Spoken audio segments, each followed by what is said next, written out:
Sur le parvis de l'église de Saint-André, à l'arrière de la statue Jeanne d'Arc, au pied d'un arbre de Noël, sans vie, un jeune homme de 23 ans. Thomas, victime d'un coup de couteau à l'abdomen, à quelques mètres du fleuriste de la place. On était ensemble, on était causé ensemble, et puis voilà, quoi. Il a dégénéré, et puis un assaut de silote, et l'autre, il avait le couteau, il a piqué le gars, quoi. Voilà. La victime aurait mis une claque à l'arrière de la tête de son compagnon. Celui-ci se serait retourné et aurait en riposte donné un coup de couteau. Une dizaine de minutes avant le drame, vers 12h15, tous les deux se trouvaient dans un bar un peu plus loin, avec d'autres dallons. On était pour parler, causer, rien un peu, boire des petits coups comme ça, et écouter le bar là. On ne boit pas, on était pour parler un peu avec les autres.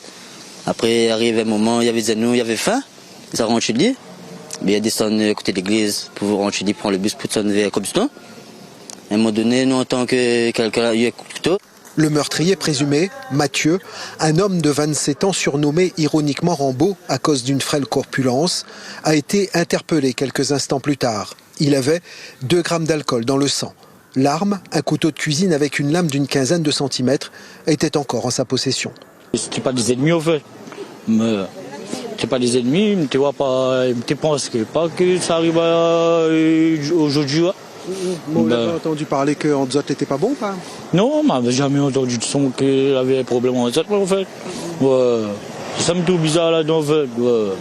Thomas vivait seul, était au chômage et percevait des assédicts. Et il bec la clé en nettoyant notamment les tombes du cimetière.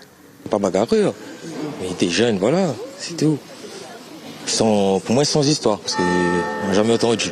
Thomas s'était lancé dans une démarche d'insertion auprès de la mairie sans réelle assiduité.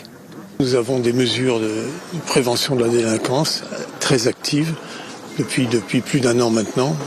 Et nous aurions souhaité que ce drame ne se produise pas.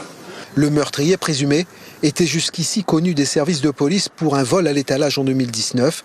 La victime, elle, pour divers délits, y compris en 2023.